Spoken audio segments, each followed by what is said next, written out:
ಮೈ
ಸರಿ ಮಾಡಿ 10 ದಿನಗಳಲ್ಲಿ ನಿಮ್ಮ ಮನೆಗೆ ತಲುಪಿಸುವ ಜವಾಬ್ದಾರಿ ನಮ್ಮದು.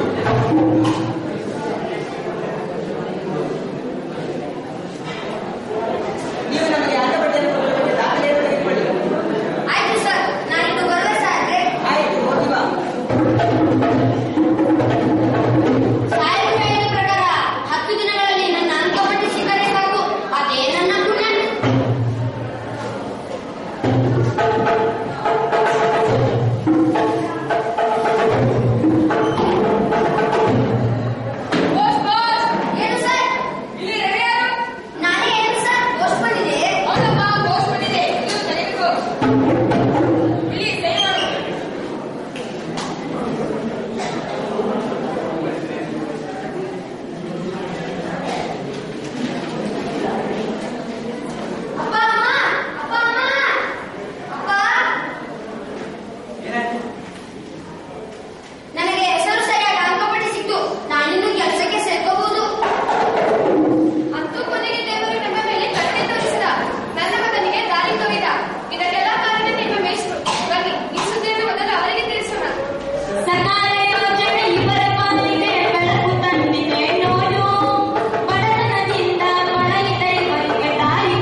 ಅದರ ಪ್ರಕಾರ ಕೆಲಸ ನಡೆಯಲೇಬೇಕು.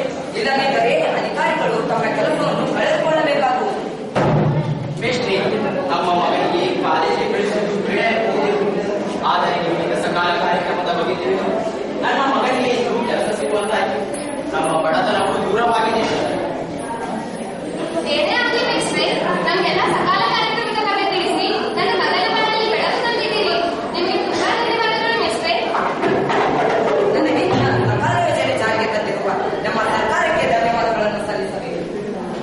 ಮೇಷ್ಟ್ರೆ, ಈ ಸಕಾಲ ಯೋಜನೆಯಲ್ಲಿ ಬಡತನದಲ್ಲಿ ಶಿಕ್ಷಣ ಪಡೆಯುತ್ತಿರುವ ನಮ್ಮಂತ ಬಡ ವಿದ್ಯಾರ್ಥಿಗಳಿಗೆ ಹೇಗೆ ಸಹಕಾರಿಯಾಗಿದೆ ಎಂಬುದನ್ನು ನಾವು ಅರಿತೆವು. ಅದೇ ರೀತಿ ಸಾರ್ವಜನಿಕರಿಗಾಗಿ ಜಾಗೃತಿ ಜಾಥಾ ಮಾಡುವುದು ಒಳ್ಳೆಯದು ಮೇಷ್ಟ್ರೆ. ಹಾಗೆ ರವಿ, ನಾವೆಲ್ಲ ಬೇರೆ ಜಾಗೃತಿ ಜಾಥಾದಲ್ಲಿ ಪಾಲ್ಗೊಳ್ಳೋಣ ಬನ್ನಿ.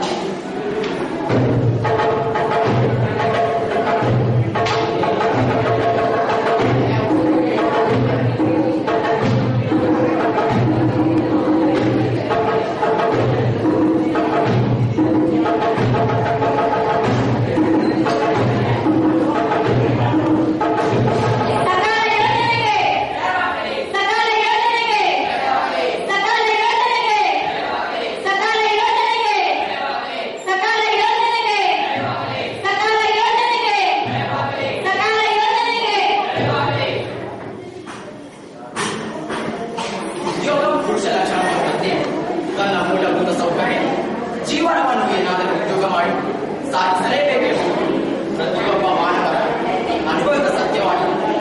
ಅದರಂತೆ ಉದ್ಯೋಗದಲ್ಲಿ ಪಾಲ್ಗೊಂಡು ಕಾರ್ಮಿಕರಿಗೆ ಸಹಾಯವಾಗುವಂತೆ ಕಟ್ಟಡ ಕಾಮಗಾರಿ ನೋಂದಣಿಯಲ್ಲಿ ಮತ್ತು ಗುತ್ತಿಗೆ ಕಾಮಗಾರಿ ಲೈಸೆನ್ಸ್ ನವೀಕರಣಗಳಲ್ಲಿ ಅರ್ಜಿ ಸಲ್ಲಿಸಿದ 15 ದಿನಗಳಲ್ಲಿ ನೀಡಲೇಬೇಕೆಂಬುದು ಸರ್ಕಾರದ ಆದೇಶವಾಗಿದೆ.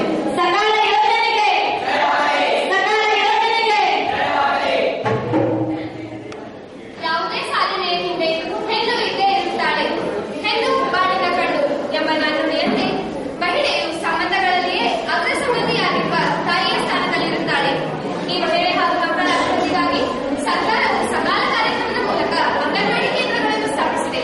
ಈ ಅಂಗನವಾಡಿ ಕೇಂದ್ರಗಳಲ್ಲಿ ಗರ್ಭಿಣಿ ಹಾಗೂ ಹಾಲುಣಿಸುವ ತಾಯಂದಿರ ನೋಂದಣಿಯನ್ನು 3 ದಿನಗಳಲ್ಲಿ ಮತ್ತು 3 ವರ್ಷದವರೆಗಿನ ಮಕ್ಕಳ ನೋಂದಣಿಯನ್ನು 3 ದಿನಗಳಲ್ಲಿ ನಡೆಸಲೇಬೇಕು ಎಂಬ ಆಜ್ಞೆಯನ್ನು ಹೊರಡಿಸಿದೆ.